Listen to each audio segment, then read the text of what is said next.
The fact that you're here right now probably means that you've been diagnosed with SIBO, IBD, celiac disease, some sort of situation where malabsorption is likely to occur. And maybe you've even been told by your doctor that you have malabsorption. Oh my gosh, you're probably bugging out, right? Am I doomed? How am I going to get enough nutrition? What do I do? Do I have to take a million supplements? These are the things that frequently come up when somebody has been told they have malabsorption. But I'm here to tell you, friend, that there is one hugely important thing you need to understand about malabsorption before you can answer any of those other questions and before you can actually feel better and rectify the situation. So stay tuned if you want to know what that one thing is. Now, for any of this to make sense, I have to introduce you to all the mals. There are 3 of them that you really need to know for the rest of this video to make sense. So stay tight while we define malnutrition, maldigestion, and malabsorption. Then we're going to talk about the takeaway, the clinical takeaway, the big deal thing that you need to know about malabsorption before you continue on this path. So introducing the first of the mals, I'm going to present to you 2 different definitions because there's the way that this first one is talked about in the nutritional science and dietetics world and the research world. And then there's the way that I have chosen to use this word and the way that Amy and I talk about this word on the IBS Freedom podcast, and that is malnutrition. In the classic kind of context, malnutrition is really the result of maldigestion or malabsorption. And it's basically saying, does your blood or your cells have a lack of nutrition? That's what malnutrition actually means. So you could have malnutrition because you're a celiac and you shaved your villi down to little nubs and you're not absorbing things like iron or heck, anything for that matter. You could also have that just because you're not eating. That would put you in a state where your cells and your blood and your tissues just do not have adequate supply of nutrients. You could also have this happen if you were on a super restrictive diet. So there's a lot of different causes of this flavor of malnutrition. And while that definition is valid and is kind of the classical way to define this, the way that Amy and I have talked about this, we actually have come up with kind of our own definition of what we would call malnutrition. And that is, I'm going to draw it up here. And I'm just going to label it with a 1 because I'm too lazy to write out malnutrition. But malnutrition in our kind of world is synonymous with inadequate intake. So are you not getting a nutrient because you're simply not ingesting enough of the nutrient, right? So like I said, similar to here, you could have malnutrition in this sense because you have a super restrictive diet. If your diet is literally only Pringles, you're going to have a lot of nutrient deficiencies, not because there's anything wrong with your body, but because you are malnourishing yourself and you are not ingesting enough of the thing. This is very, very common, especially with iron, which is a huge button topic with the SIBO and IBS community because about 50% of you are iron deficient.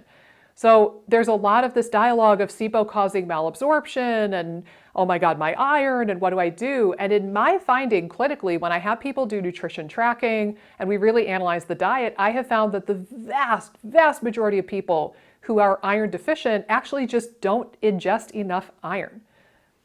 It's pretty simple and straightforward when you get down to it. So let's label this one MN for malnutrition. Are you eating enough of the thing, or is there a problem further downstream? And that brings us to number 2, which is going to be maldigestion. When we think of maldigestion or poor digestion, mostly I want you to focus your thought here to here. So stomach and the first half of the small intestine. Let's label that number 2 and MD for maldigestion. So poor digestion or maldigestion could arise from things like low stomach acid, low pancreatic enzyme output, poor brush border enzyme production, poor bile flow. These are things that are extremely, extremely common with SIBO and IBS patients, as well as GERD and IBD and other sort of tummy problems. And I have seen borderline miraculous recovery from things as simple as betaine HCl. So I'll give you one example. There was a guy in FODMAP Freedom this spring, and he had chronic diarrhea, IBS-D. I forget now if he had been diagnosed with SIBO or just run-of-the-mill IBS, but he had chronic diarrhea. And he had a complete resolution of that symptom when he did the betaine HCl challenge. So he was probably struggling with some degree of maldigestion. Maybe that was impacting his ability to digest and absorb his nutrients, things like calcium, magnesium, protein, iron, B12. But certainly it was affecting his motility downstream, and it was resulting in these IBS, SIBO-esque symptoms that then resolved once you corrected the actual upstream issue. So maldigestion, again, super big deal and super, super common in the IBS and the SIBO world.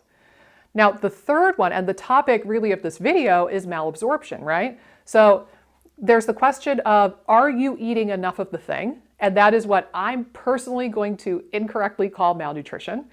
There's this middle piece, which is, are you digesting the thing? Are you digesting your food adequately? And mostly that boils down to juice output, if you want to kind of simplify it. Then number 3, the question of, are you taking the food that went in through the mouth, through the stomach, through the intestine, are you shuttling it across the lining of mostly the small intestine, and are you absorbing it? And that is what everybody is here to learn about, which is malabsorption. And again, as I mentioned at the beginning of the video, this is known to occur with celiac disease, Crohn's disease, especially things that affect the small intestine, because that's where most of your absorption occurs, and things where there's a severe amount of damage or inflammation or villus atrophy. Now, the one that is questionable, in my opinion, is whether or not SIBO can cause malabsorption. Because if you look back at my most recent video, I covered the idea that SIBO, as we talk about it now, is completely radically different than what SIBO used to be. Back in the heyday, back in the 70s, 80s, and 90s, when somebody was diagnosed with SIBO, it was very rare, but it was very serious. And those people had a ton more bacteria in their small bowel than the people that are diagnosed with SIBO today. Now, I don't mean to come off as a SIBO denier, I'm anything but the point is, we are looking at a group of people who have severe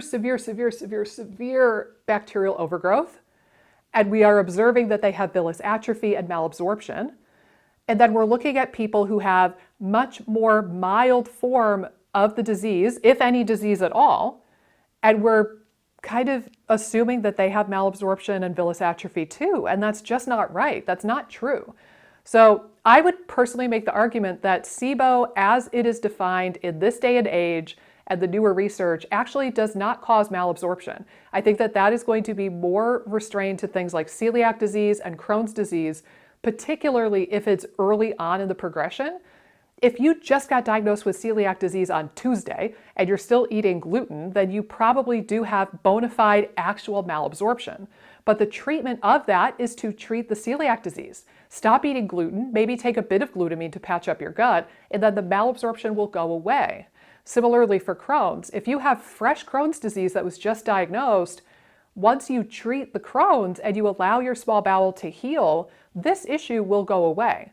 There's not really a treatment for malabsorption per se, other than addressing the root causes or addressing the underlying pathology to the small bowel that is causing the malabsorption in the first place. And celiac disease and Crohn's disease are about as classic of an example of this as you can get. Or let me put it this way, I promised you a nugget, a bite-sized tidbit of information that you needed to know, so here's what it is. If you are watching this video because you have gotten diagnosed with IBS or SIBO, or you think that you have one of those conditions, but you do not have something like celiac disease, Crohn's disease, or short bowel syndrome, the likelihood is that you do not have malabsorption. And I'm really, truly sorry that some of my colleagues in the functional medicine world and the naturopathic medicine world have told you otherwise. Oftentimes they have nothing to support that diagnosis when they tell people that, and it just adds to your food fear and your paranoia and your feeling of hopelessness. And I'm really sorry that somebody probably did that to you. Now, if on the other hand you have celiac disease or Crohn's disease or short bowel syndrome, then there is some likelihood that you have bona fide malabsorption. But the thing is, there's no treatment for malabsorption per se. You need to treat the underlying condition, and that will remedy the malabsorption. So if you're a celiac and you're still eating gluten and you have malabsorption because you're eating gluten, just cut out the gluten. I don't know what to tell you. If you have Crohn's disease, it's maybe a little bit more obtuse than that. There's a little bit more to it. You could work on the microbiome. You can go back to the unsexy, unglamorous basics like sleep and stress and movement. But treating the underlying condition will almost always remedy the malabsorption when it is truly there. But if you're here with IBS or SIBO or hypothesized SIBO, the things that you do need to pay extra close attention to are what I'm going to call malnutrition or inadequate intake of nutrients and maldigestion. Malnutrition in particular is insanely common with the IBS and SIBO crowd. Even people who look like they have really clean diets or really healthy diets, or they put a lot of time and effort into their nutrition, oftentimes people have at least 1 or 2 gaps that they could stand to fill in if they were a bit more mindful or had done some nutrition tracking or worked with a dietitian. I would wager a bet if I had to gauge. I would say that 99.9% of people with IBS or SIBO or both have some degree of malnutrition or nutrition stuff that they can work on. And I would also wager a bet, if I had to guesstimate this, that easily 50% of you with those diagnoses or those conditions have some degree of maldigestion. Now, is it maldigestion that could be remedied from something like mindful eating? Or do you need some betaine HCl? Or do you need to take a digestive enzyme for a while? Or do you need to promote bile flow? That's up for grabs. That's a topic for another video. If you guys want me to do separate videos on malnutrition and maldigestion, let me know in the comments, because I have a lot of other videos planned for the near future, but maybe I could schedule that into the late summer or early fall if you want videos with that. And if there's enough comments, maybe I'll just do it sooner than that and get off my lazy bum. But again, 99.9% of you need to worry about this.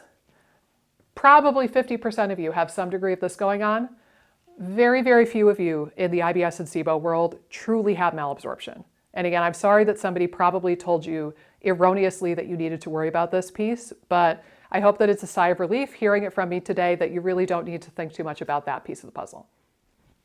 Of course, if you don't want to figure all this crap out by yourself, did I just launch into a sing-song accidentally? If you don't want to figure it out all by yourself, then I have good news for you. FODMAP Freedom is enrolling in August, and I'm knocking off the marker off my tray. You get the idea. Come join FODMAP Freedom. I will help you figure all of this out and more, and we'll have a fun time doing it. There's live Q&As all afternoon, every single Friday that I host. We have a FODMAP Freedom coach, nutritionist, who also hosts live Q&As. We've got a great group of people coming in, so make sure you're on the wait list for August if you want to check out FODMAP Freedom. Can't wait to see you there and in the next video here on YouTube. Hey guys, if you like this video, be sure to subscribe, ring the bell, click the like button, and leave a comment down below with the videos that you would like to see me do next. Doing all of those really helps support the channel and support my efforts in making as many videos as possible for you guys. Thanks so much, and I'll see you in the next video.